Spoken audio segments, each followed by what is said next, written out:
Hi, this is Dave, and welcome to a special edition of To the Table. And I'm surrounded by a bunch of different popular games, and I'm going to be using them in a three-part video series on pimping out your games. And I've been thinking about wanting to do this for a long time, and I'm fortunate enough that I've had some third-party manufacturers send some products over for review for you to see, other items I have purchased myself, and wanted to show you different ideas, things that you can do to pimp out your games.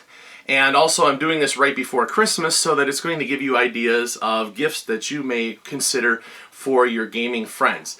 Now, the first video in this series is going to be pimping out our bits. I'm going to start off with simple things that you can find at your local craft store, and then we're going to talk about a couple of websites of places that you can visit to get different types of resource bits or meeples or even premium pieces as well. It's not an exhaustive list, but there's a few things that I wanted to show you, so let's take a look and come back at the end and I'll give you some closing thoughts.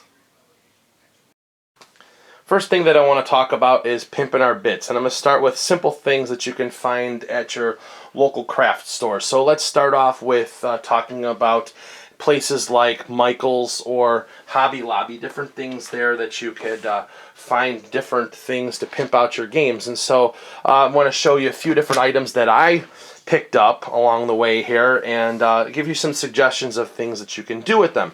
So the first thing that I did was I found some of these wooden blocks, and these are big, huge cubes in comparison to a regular cube. Here's the difference. So you can see these are quite a bit larger, and they come in a bag. I think I found these for $2.99, and they come in a bunch of different colors. You can do different things with them. You can use these to create resources in case you have discs and you want to do something with them, or if you want to use these as player markers, or if you want to reduce the number of cubes that you have out on the table, you can use these as fives. But it's just different things that you can do with just wooden cubes.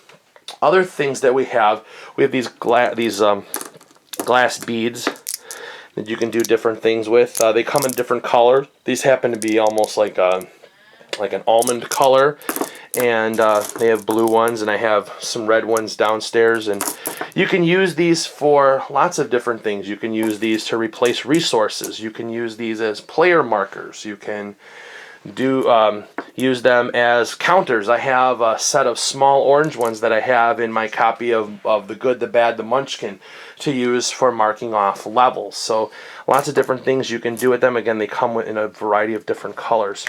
Another thing that you can do is, and I have these in a Plano box, is these crystals, and they come in a variety of different colors. I think these I actually picked up at Petco in the aquarium section.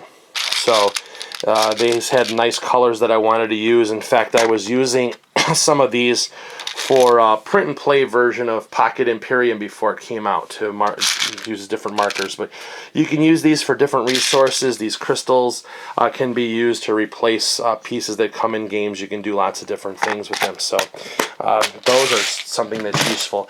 Now, so if you go over into the jewelry aisle, these places, you can find some really cool things, and this is really where you can really start to come up with ways to replace some of your pieces. I found these, and look, they were $1.99. They were on sale. I think I ended up getting them for like $1.50. And these look like pieces that I don't know, you can use them as beehives or barrels or different things. You can use them for some sort of resources. Maybe have like almost like a Egyptian themed or African themed. So you can come up with the ways to use these. But right now I don't have a particular purpose for these. I'm going to hold on to them for now. I found some of these markers. These are really flat, and I think they're really pretty. And I bought these for a storytelling game as a marker to pass these around. You just hold it in your hand and you do whatever you're supposed to do and you pass it on. But these make a great first player marker, especially for anything that has where there's a heavy on earth tones in the game. It really makes it stand out. Again, something with these Mediterranean games. And they have these different beads. These happen to be wooden jewelry discs. And when I picked them up, I wasn't really sure what I was going to do with them. I think originally I was going to use them for a prototype for some sort of game, but I really thought these look cool. They have some neat detailing on them, and you get 20 of them in there for not very much.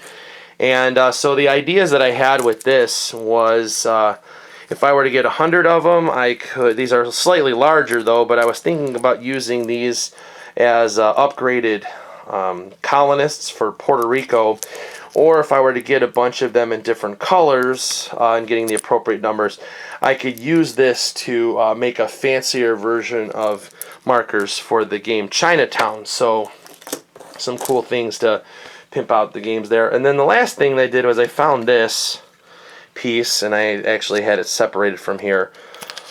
But this is a piece of jewelry, but it's like a quiver with an arrow, and the arrow is actually connected by a chain. Now this is perfect for any kind of fantasy type game. And you can use this as like a first player marker or anything like that. So perfect example is in the game Mistfall. So if you're all familiar with the game Mistfall, the game has a party marker that looks like this. It's just a piece of cardboard on a standee, and you put that out there and you're moving it around. This is going to replace that. So now I've got this cool metal party marker that we're going to use to move around. And so it's an idea that you can do. You can use this with any kind of fantasy themed games. They have other pieces too, but those are just some suggestions, different things that I found, things that you can go browsing around your local craft store. Just go up and down the aisles and you can find different things that you can use to upgrade your pieces. And most of them are relatively inexpensive, and both with Hobby Lobby and with Michaels, they have sales or they have coupons where you can save money as well. Okay, you see this big pile of bits here, and I just threw them out there on purpose just so that you can get your own creative juices flowing here.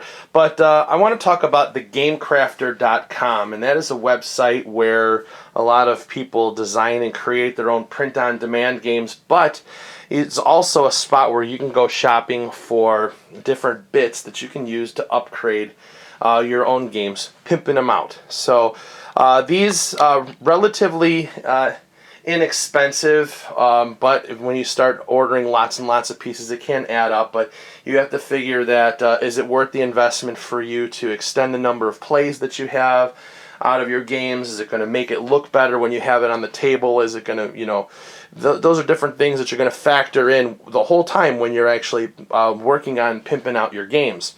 So let's take a look here at some of the different pieces. And so the first thing that I want to pull out are these pieces here. We've got some wheat, we've got some brick, we've got some wood.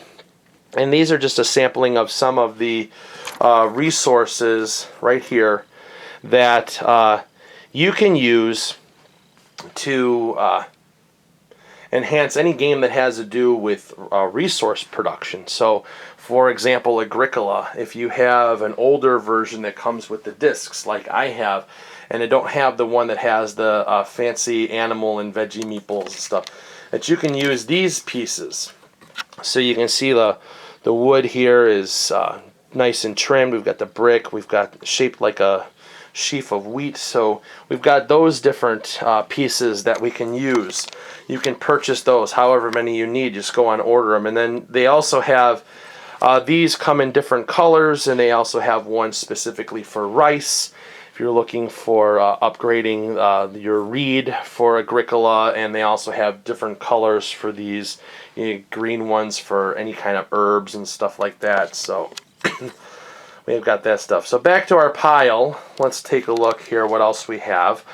We have these wooden barrels, and they've got some nice size to them, and perfect example of something that what I did to pimp out a game is in the game Glenmore.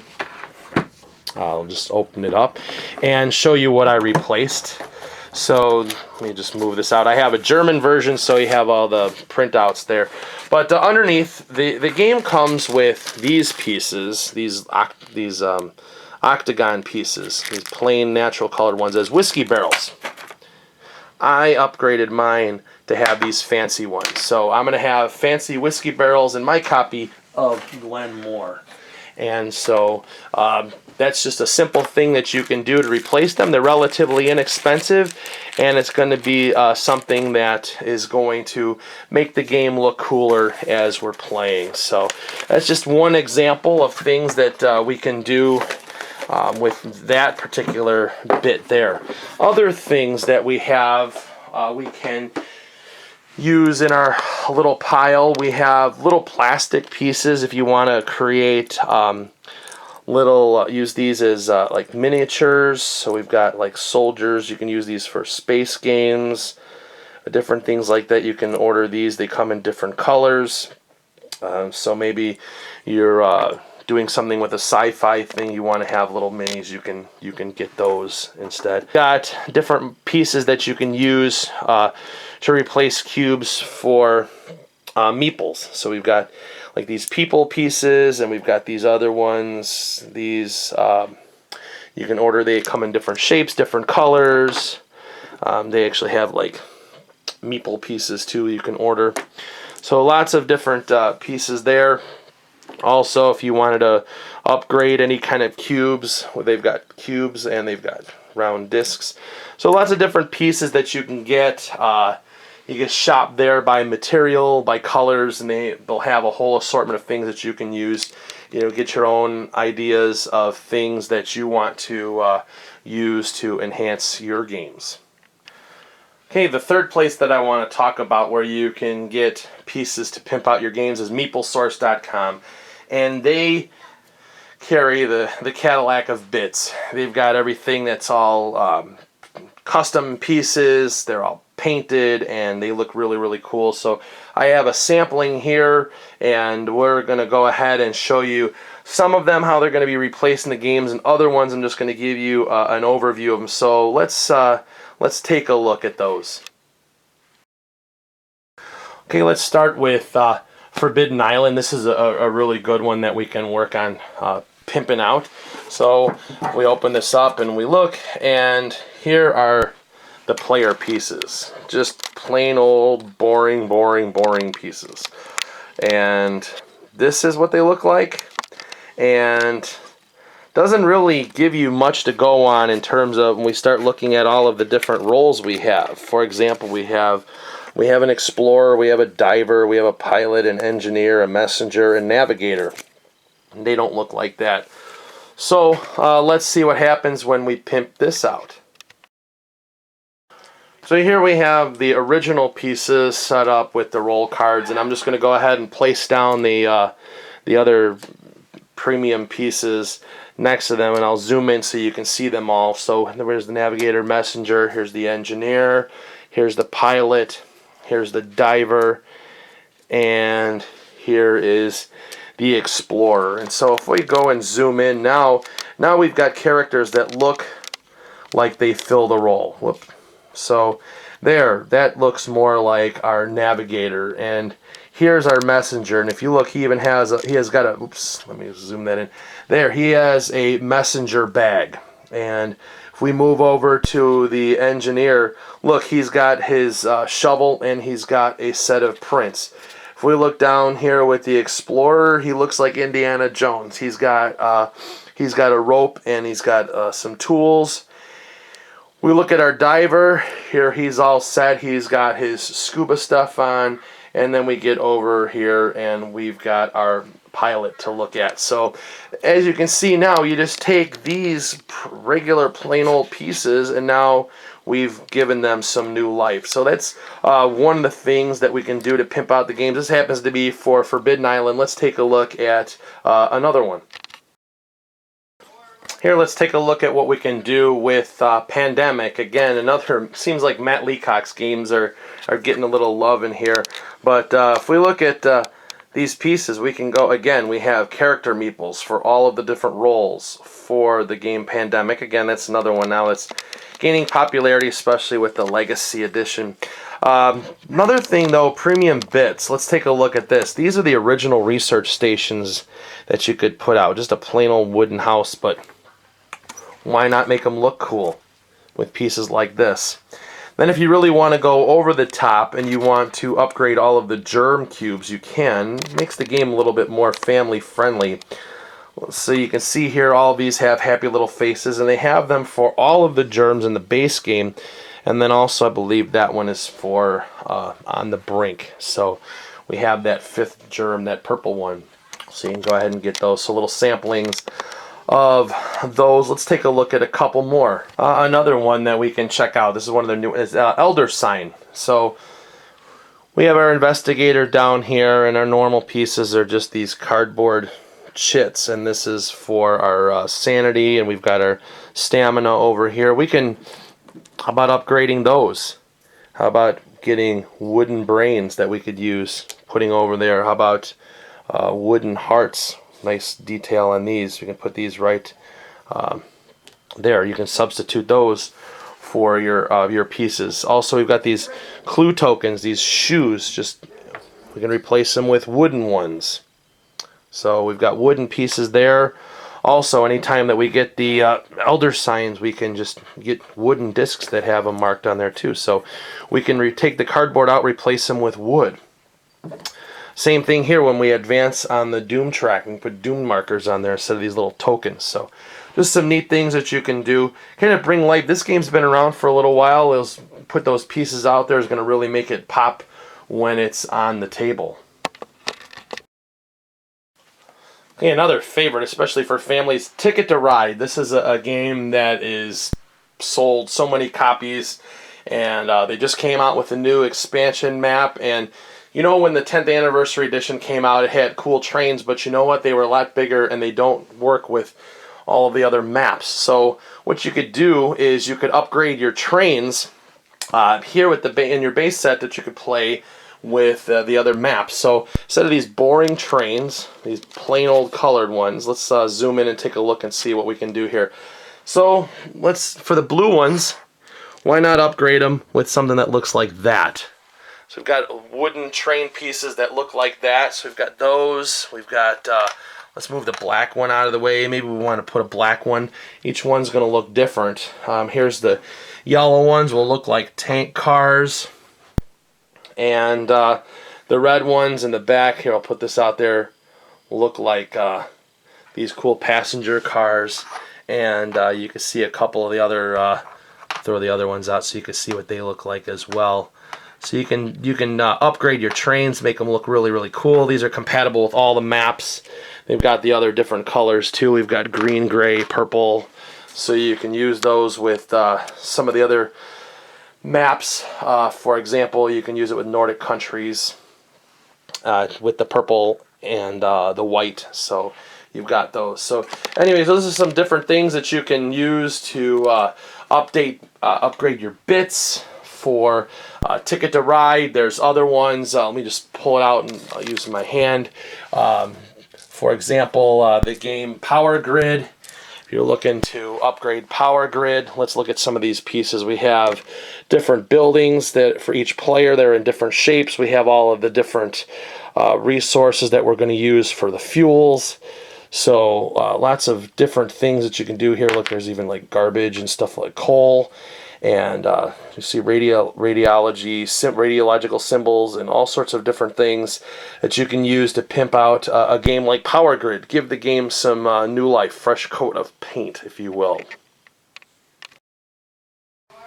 One last thing I want to mention about pimping out games is metal coins. This is probably the best way to make a game really, really pop, and that's to have that weight, that sound, all these different pieces. This happens to be the coins from the Prima edition of Tuscany, and so they come in values of 1, 2, and I think 5. And then these other coins over here, these are just the generic denominations of 1, 5, and 10.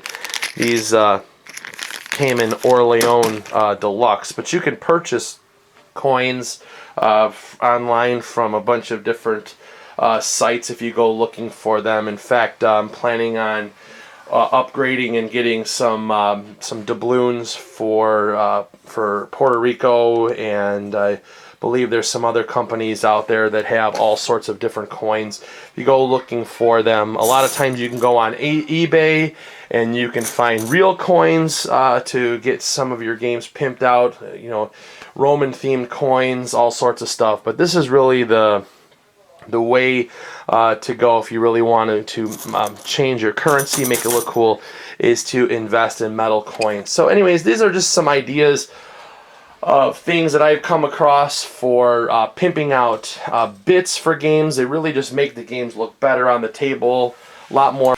Alright, so you had a chance to see different ways to pimp out bits in our games, and let me talk about a few different things. First of all, let's talk about the trip to the local craft store. If you are an artistic person, it's going to be an easier trip for you than people who may not have that creative mind, just because of the big, huge selection of items that are there for you to choose from. Now, a few tips when you do go. First of all, don't try to pimp out your whole library in one trip. To make it easier on yourself, pick about 2 or 3 games that you're really looking to upgrade pieces for and have an idea in your mind of what you may want to change. Secondly, when you're going to go, make sure that you look online for sales and coupons so that you can save yourself some money when you're going to the store. Michael's always has things on sale. They always have coupons. You can either print them out on your computer, bring them in, or show them the coupon on your smartphone and get those deals. Same thing with Hobby Lobby. They always have things on sale as well. So usually those trips are going to yield some pieces for you to upgrade your stuff. Now let's talk about the metal coins. Metal coins is really something that is becoming more and more popular. People really want to have those particular pieces in your games. A few different ideas for that. There are some companies out there that manufacture replica coins of different types of things. Maybe you're looking for Roman coins, maybe you're looking for Egyptian currency, whatever. Try to pick a couple of themes that you can use the coins in more than one game. So if you decide to buy Roman coins, they're going to cover the gamut on a number of games. And so you can just store them in a little sack or something like that and bring out the coins, and you can use them for multiple games. Don't feel that you have to buy coins for every single game, because you'll go broke trying to do that. You'll spend all your money on fake money.